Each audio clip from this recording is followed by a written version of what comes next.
millones de años de evolución cósmica y podemos elegir acrecentar la vida y conocer el universo que nos creó. O podemos desperdiciar nuestra herencia de 15.000 millones de años en una absurda destrucción. Lo que pase de aquí en más depende de lo que hagamos aquí y ahora, con nuestra inteligencia y nuestro conocimiento. Carl Sagan. Buenas tardes. Hoy, 28 de mayo de 2008, les damos la bienvenida al 9º programa de actividades para profesionales de la educación, de gestión oficial y privada, de educación formal y no formal, con el tema que nos convoca: clima y cambio climático, causas, vulnerabilidad e impactos, a cargo del doctor Osvaldo Canziani, copresidente del IPCC, Premio Nobel de la Paz 2007, que nos honra hoy con su presencia.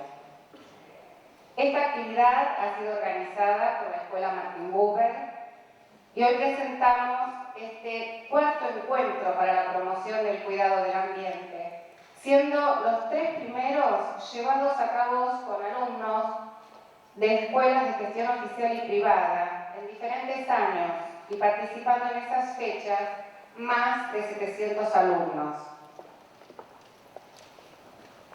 Hoy, en este encuentro de docentes, de educadores, queremos agradecerles la presencia a los directivos, a los docentes, maestros y profesores y representantes legales que nos acompañan, que han hecho un esfuerzo en dedicar este tiempo para enriquecerse y capacitarse, para convertirse en multiplicadores responsables.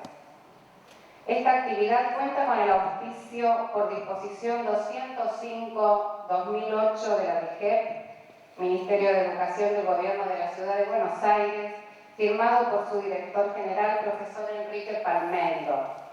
Estimados colegas, cabe ahora presentar al doctor Canziani. Su extenso e intenso currículum da cuenta de sus más de 65 años de tareas que viene realizando sin respiro y con una vitalidad, entusiasmo y energía que sorprenden. Sin embargo, por la modestia de los grandes, no quiso que sea leído completo. Entonces, negociamos. Y entonces esto es lo que les cuento. El doctor Osvaldo Canziani es físico y meteorólogo, egresado del Imperial College of Sciences and Technology de la Universidad de Londres y de la Universidad de Buenos Aires. Es cofundador del actual Departamento de Ciencias de la Atmósfera y los Océanos de la Facultad de Ciencias Exactas y Naturales de la UBA. Es exfuncionario de las Naciones Unidas en las agencias especializadas OASI, la Organización de Aviación Civil Internacional, del PNUD, Programa de las Naciones Unidas para el Desarrollo, UNESCO, Organización de las Naciones Unidas para la Educación, la Ciencia y la Cultura, y la OMM, Organización Meteorológica Mundial, de la cual fue el primer director regional para América Latina y el Caribe. Se desempeña actualmente como copresidente del Panel Intergubernamental sobre Cambio Climático, IPCC, en representación de los países en desarrollo. Desde 1991 ha sido editor y autor de capítulos en los 3 últimos informes de evaluación del IPCC, incluyendo sus informes de síntesis e informes especiales. En ellos ha enfatizado las falencias que se registran en los países en desarrollo y sugerido medidas para su solución. Se ha desempeñado como investigador principal del CONICET, Consejo Nacional de Investigaciones Científicas y Técnicas, a cargo del Centro de Investigaciones Biometeorológicas. Es miembro de la Royal Meteorological Society, del Centro Argentino de Meteorólogos, del Instituto Argentino de Recursos Hídricos y de la Academia Argentina de Ciencias del Ambiente. Ha actuado en distintas ONGs, particularmente como director del Instituto de Estudios e Investigaciones sobre el Medio Ambiente de la Fundación Roulette, la Fundación Ecológica Universal y otros. Miembro del editorial board de la revista sobre el cambio ambiental regional de Springer y técnico de la Corte Permanente de La Haya. Se desempeña como consultor internacional en misiones del Programa de las Naciones Unidas para el Desarrollo y del Banco Mundial y en grupos privados. El doctor Canciano es autor de más de un centenar de trabajos de investigación y estudios sobre temperie y clima, contaminación atmosférica, hidrometeorología. Yo invito al licenciado Gabriel Levy a saludarnos y entonces sí, luego lo escucharemos a Canciano. Simplemente quería compartir dos cositas de una referida al currículum del doctor Canciani. ¿Qué significa para nosotros el común de los mortales cuando dice más de un centenar de trabajos de investigación? Un solo trabajo de investigación publicado en una revista científica de prestigio significa meses de trabajo, formular hipótesis, de mediciones cuidadosas, de reformular hipótesis, de resultados que no dan, hasta que un día parece estar todo bien. Uno envía el artículo, el comité editor revisa y vuelve a revisar y considera que hay una parte del trabajo que debe reformularse. Y de nuevo, a veces maldiciendo, porque uno no está de acuerdo, un par de meses más de trabajo hasta que finalmente uno cree que está todo ok, reenvía el trabajo, reza y con suerte es aceptado y publicado. Bueno, multipliquemos esto en el caso del doctor Canciani por más de 100 veces. Además quiero compartir con ustedes qué pasó durante la preparación de esta actividad. Estuvimos reunidos aproximadamente 2 horas y en ese lapso llamaban de la BBC, del Senado, de la legislatura, de un rincón del mundo, del otro, y todos tuvieron que esperar. Porque el doctor Canciani valora especialmente la labor docente y considera que las transformaciones que nos permitan vivir en un mundo mejor las pueden producir los docentes porque la educación está en el centro de sus preocupaciones.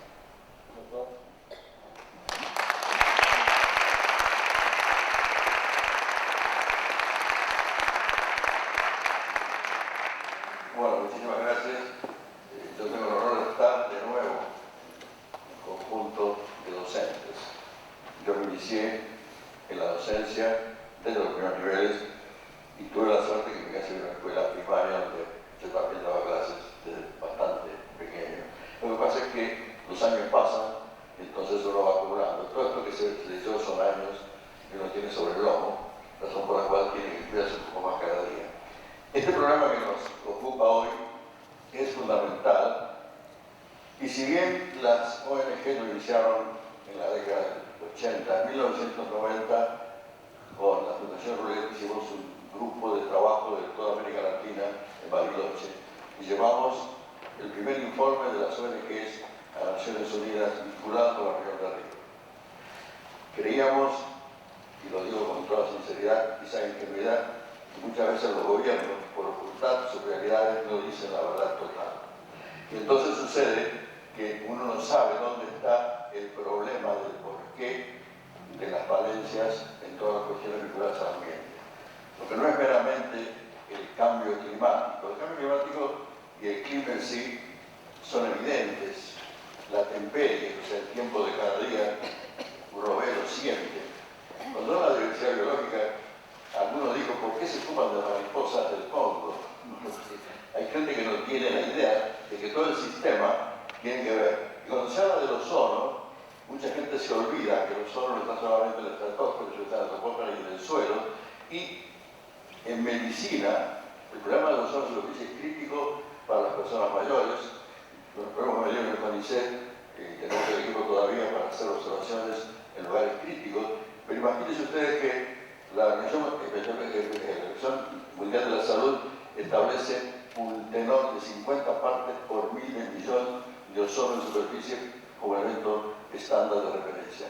Y hay ciudades como México, con 220, 230, o Santiago de Chile, Córdoba, que tiene bastante también.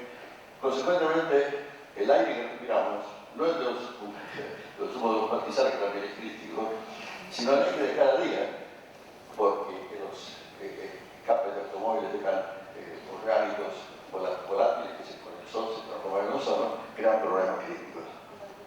Está bien, gracias. Consecuentemente, cuando uno habla de cambio climático lo tiene que enlazar con otras actividades. La desertificación, el agua. Acabamos de aprobar en Budapest hace un mes un informe sobre agua, que es el problema crítico del planeta en este momento. No meramente porque el cambio climático haya cambiado las cosas, sino porque la resta de la población exagera o aumenta, por así decirlo, los consumos. Digo exagera porque veía hoy con un chico que trabaja con Al Gore una imagen de una señora limpiando una calle de Córdoba con la manguera, como si ella fuera empleada municipal, pero ocurre. O sea que hasta que uno tome conciencia de que cada cosa que hacemos y esos millones de años, miles de millones de años desde que aparece la vida, lo empecemos a evaluar, nos vamos a dar cuenta qué pasa. En este momento les quiero decir que yo voy a presentar lo que hicimos en mi grupo de trabajo, que es de vulnerabilidad de impactos y adaptación, pero voy a comenzar con una pequeña información inicial. No sé dónde está el señor que tiene el aparatito.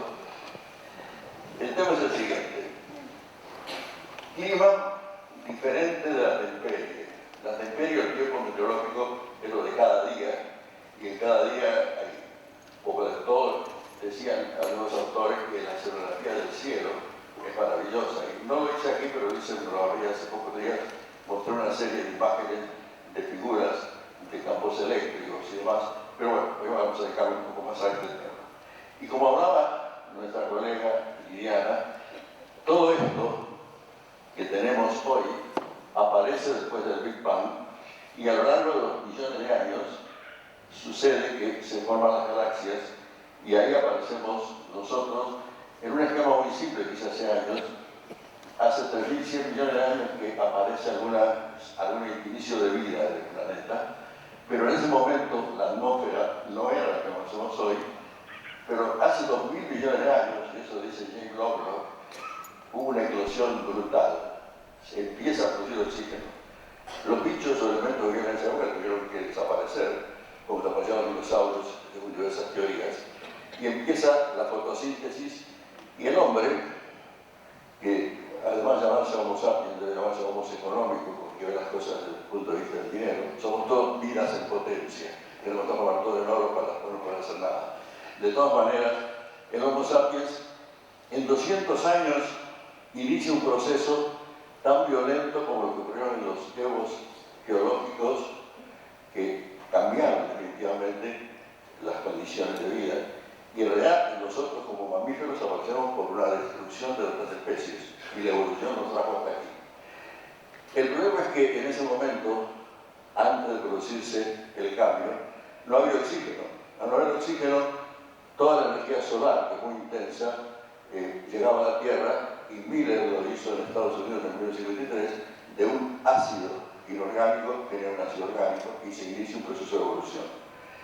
Simple y llanamente es eso, las cantidades de gases que había en la atmósfera hace 2.000 millones de años, antes y después de 2.000 millones de años, eran las siguientes. Fíjense ustedes en la cantidad de dióxido de carbono, 80%, y hoy es 0,3%, y con todo esto tenemos bastante problemas con 0,3%. No había oxígeno, consecuentemente no había ozono, por eso la enorme radiación ultravioleta genera la vida. Hoy la destruiría la UVC con rangos de longitud de 190 a 100 nanómetros es mortal, la UV es crítica, entonces tenemos que agradecer a que apareció alguna alga cianófila que generó el oxígeno. De ahí en más, la Tierra tuvo una especie de frazada térmica que es lo típico de las paredes de un invernadero, de invernáculo, que permite el ingreso de una longitud de onda corta de 400 nanómetros, pero que no permite la salida de 100, digamos, de 10.000, 20.000 nanómetros que vuelve al suelo. Sucede que el inicio de la era industrial lleva a un aumento notable en pocos años de las concentraciones, yo puse 3 gases, como hay muchos más, pero estos son los típicos del protocolo de Kioto.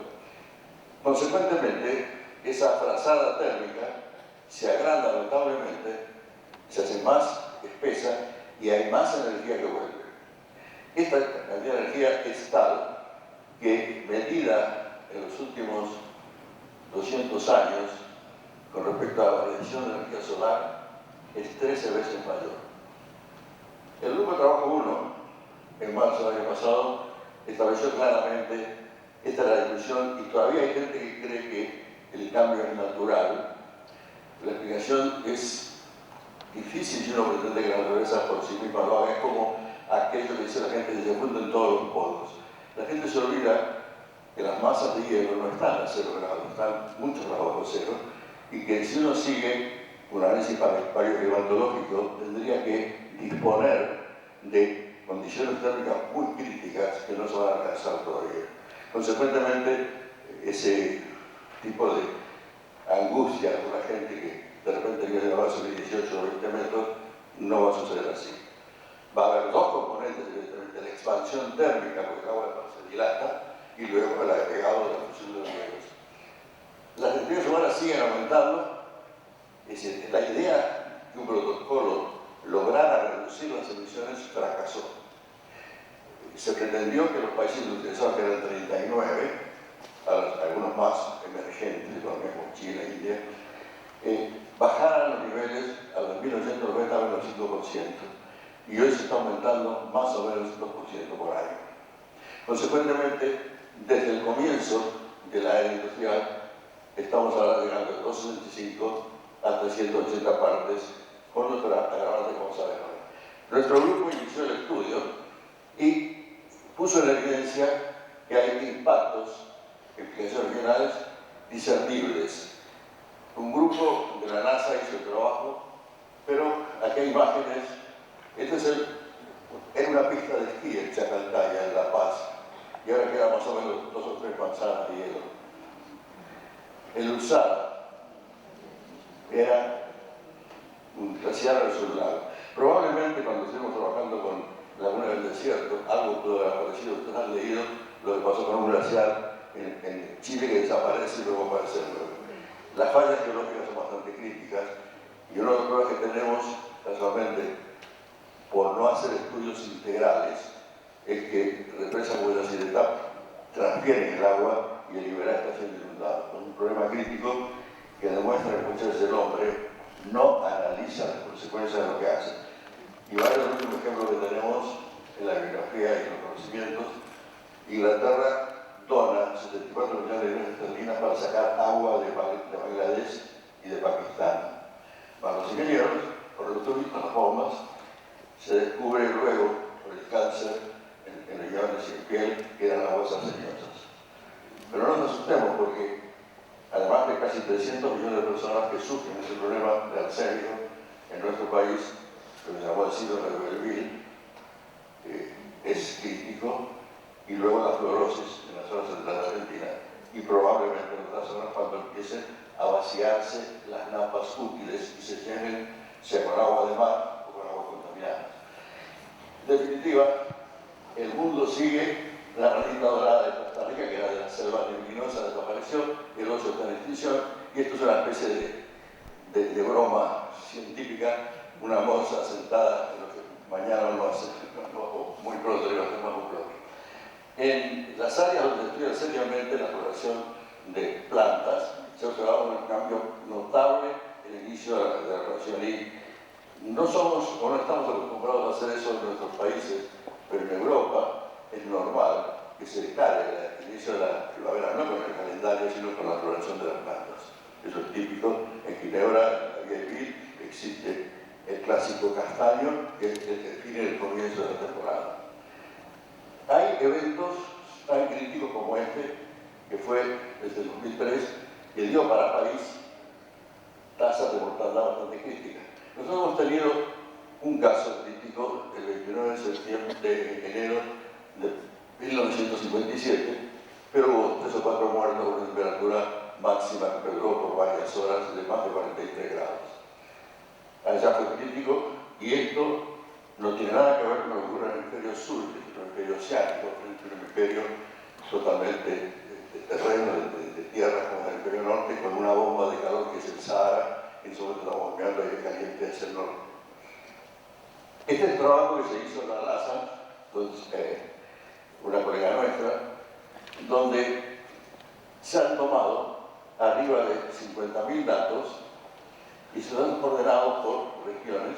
Ustedes ven que en los países desarrollados la información es mucho mayor cuando va a países menos desarrollados, los problemas críticos, y yo lo separé un poco para mostrar que en el orden biológico, América del Sur tiene 5 casos, en el orden físico por los glaciares, particularmente los de la zona intertropical, tiene más, pero Europa, lo que tiene 8.118 observaciones, validadas como causas afectadas por el calentamiento terrestre.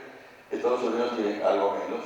Esto está mostrando una de las cuestiones críticas que siempre discutimos, y es que no se puede pretender manejar los recursos naturales de un país si no se conoce qué tiene el país. En Argentina, en América Latina en general, tenemos problemas de 13 años por toda América Latina en este aspecto específico, no cumplimos ni con el 30% de las obligaciones. Consecuentemente, no sabemos qué recursos tenemos. Un hecho interesante es que desde la década del 50, frente a Río de Janeiro, en la isla de la Marina, que está ahí nomás en la vega, se le ocurrió a un capitán sacar agua de abajo para mantener la fauna, y si uno quiere unos barcos más ricos los tiene ahí, en la plaza 15 de noviembre, uno cruza, porque ahí están continuamente actuando. Esa es la primera experiencia de una granja marina. Hoy se usan granjas marinas en espacios donde se pretende conservar los peces, que son proteínas fundamentales. Y vamos a ver por qué. El agua, pues en exceso es deficiencia y tiene distintas calidades. Yo simplemente presento algunos casos de inundación, y este es un estudio que hicimos en el CONICET y después con la ayuda del Environmental Protection Agency lo ampliamos. Fíjense ustedes, aquí hay lluvias o tormentas de duración distinta, pero un momento que daba toda una lluvia. En 1911 a 1970, en General Villegas, no hubo lluvia de 100 milímetros o mayor. En el último periodo hay 34, con una media de 1,7. En Buenos Aires, por el contrario, la situación es esta. No podemos mostrar cuál fue el mapa de la inundación de 1985, porque fue crítica, y se inicia en ese periodo el periodo húmedo de la provincia de Buenos Aires. Y fuimos a hacer el plan hidrológico maestro, y por primera vez hicimos un equipo interdisciplinario. Había geólogos, meteorólogos, biólogos, geógrafos. Vimos que el problema era crítico. ¿Por qué está pasando esto?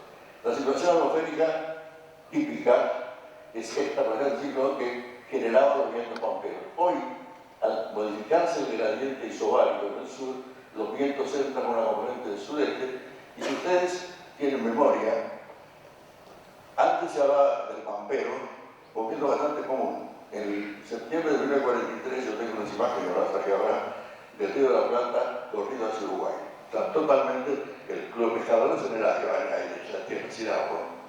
Esto es importante porque esta cuestión es la que está generando una seria erupción en toda la costa de Uruguay y Argentina, intrusión salina, y un hecho bastante interesante.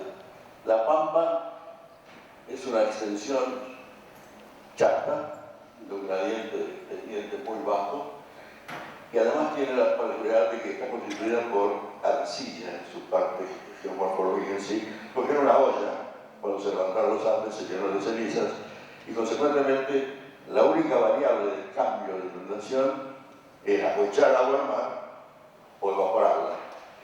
Leonardo da Vinci decía en 1513 que tirar agua dulce al mar está más o menos cerca de la locura. Florentino Magino en 1882 publicó un libro diciendo más o menos lo mismo. Y la gente que vive en La Pampa sabe perfectamente que el agua no se va. Y a quienes hemos podido ver el salado inflamado, lleno de agua, sabemos perfectamente que además de Yapa, los canales que se hicieron son elementos de destrucción. Y además la observación mencionado por las rutas los tienen magníficos diques de contención. Yo recuerdo que estaba en Roque Pérez haciendo una charla sobre cambio climático y tuve que salir corriendo porque se inundaba todo la ciudad rural. Era una lluvia muy intensa. Las lluvias de 100 milímetros son críticas, pero cuando llueve, como pasó en Buenos Aires, 290 milímetros en 17 horas, eso fue el 26 de enero del 85, o 303 milímetros en 23 horas, que fue fin de mayo, de junio del 85 también, cuando uno se da cuenta que llueve. Y cuando hay granizo, como ocurrió hace poco aquí en Rosario, se explican por qué llueve y por qué pasan estas cosas. Ese mapa está dando la pauta de que algo ha cambiado. El gradiente de los 40 grabadores de los vientos del oeste, yo estuve en el 50 en la Patagonia en Comodoro, y era difícil estar de pie con vientos fuertes. Hoy están más débiles y además se produce esto. La intrusión salina va a crear problemas en el río Soria, porque hay trabajo en Uruguay, pero tengo imágenes de destrucción de costa y simplemente un ejemplo. Hace más o menos 10 a 12 años, una compañía americana nos pide a un ingeniero hidráulico a mí la definición del nivel del río Paraná frente al cambio climático para establecer los taludes en los que vayan a poner los depósitos. Y lo hicieron así, y el río no subió. Ellos defendieron su ingreso, pues sabían que iba a pasar. Nosotros seguimos esperando que Dios nos ayude. Este es el otro elemento fundamental. El ingreso, que es lo que ha medido, antes se usaban sondas que tenían su cable, hoy hay sondas móviles, y se puede hasta 3.000 metros sobre el nivel del mar, y al bajar, el calor total en el mundo va de más o menos menos 7 a más o menos 8 por 10 a la 22 joules. Joules unidad de potencia. En el Atlántico Sur va más o menos de 1 a un poco más de 1,5. O sea que esa cantidad de calor significa la enorme evaporación de una masa enorme de agua. El calor que se entrega para que se evapore luego se devuelve a la condensación, 600 calorías por gramo, y han hecho que la dinámica atmosférica cambie notablemente y que las inestabilidades sean cada vez mayores. Y si bien hubo tornados en el norte, en el año 1922 se destruye Encarnación por los tornados fuertes, y era el paradigma San Justo en Santa Fe por los tornados, hoy hay tornados en La Pampa, y hemos tenido la figurita que veíamos en algunas obras antiguas, trombas marinas en el río de la Plata. O sea que algo está cambiando, y eso depende de la acción que tengamos nosotros. Esta cantidad de calor que se registra en el Atlántico Sur, medida en unidades de energía eléctrica, equivale a la cantidad de energía eléctrica consumida en Buenos Aires por un año, yo tomé 2003 como referencia, para 3.600 ciudades como Buenos Aires por 1.000 años. O sea que es una enorme cantidad de calor que está ahí emergiendo y crea un montón de procesos. El proceso de formación de granizo es un proceso de sublimación y condensación y congelación.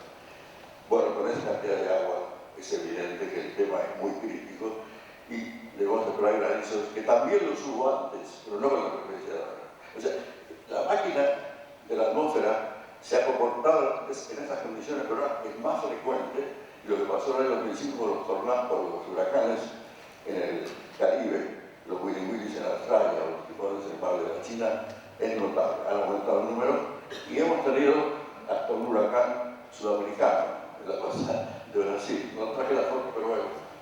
Otro hecho que demuestra cómo llueve es la laguna de la Picasa. No solamente en esta, cuando uno va a San Miguel del Monte y después de llover se encuentra que está todo inundado, es muy crítico. Y esto es importante porque se pierde tierra, se pierde ganado. Hace un año estuvimos en Santa Fe, yo venía en ómnibus y tenía las barcas de los cuartos en el agua, en la zona de lechera, o sea, imposible de trabajar. Viene la otra parte que es la sequía, y es un caso crítico, y a veces cuando uno ve estas cosas, piensa, y acabo de recibir una nota de Perú, qué inteligentes fueron los grupos pre-incas, o la cultura chavín, que hace más o menos 10 siglos hicieron canales para unir las cuencas del Pacífico Atlántico, y que Machu Picchu estaba irrigada por depósitos de agua modulados según las necesidades de la temporada. O sea que a veces hay que pensar que si hay un río tan importante como el Paraná, algo había que hacer. Y los europeos lo hacen, el Danubio lo han cambiado de lugar muchas veces. Cuando uno ve los mapas de Europa, lo usan según lo precisan. Acá tal vez hemos aprendido a hacerlo, a pesar de que no sería muy difícil. Lo único que hicimos una vez fue correr el río Pilcomayo, a un señor general se le ocurrió, que con el Paraguay empezaron a saltar porque sacaba el agua de la profundidad, evidentemente. Esto es el caso de la calidad, hay muchas imágenes, pero esto ocurre y normalmente también pasa en Europa. Y acá están los benditos tormentas tropicales que tienen nombre diferente de huracanes en el Caribe, tormentas tropicales en el Pacífico, Willy Willis en Australia y Fons en el mar de la China. Y este es Nueva Orleans. En Nueva Orleans no pasó el huracán Katrina. Lo que pasó es que fue una ola de tormenta, rompe el dique y se inunda en pocas horas y se pierden 140.000 millones de dólares en una tormenta. Es una cosa que cuando uno lo empieza a poner en cifras no lo puede creer. Hay un trabajo de los aseguradores que muestra que las primas de seguro para cuestiones de este tipo de eventos naturales ha aumentado.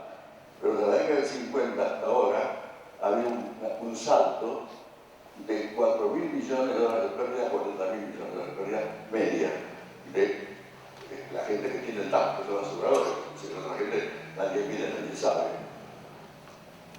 Los impactos son claros. Hay ecosistemas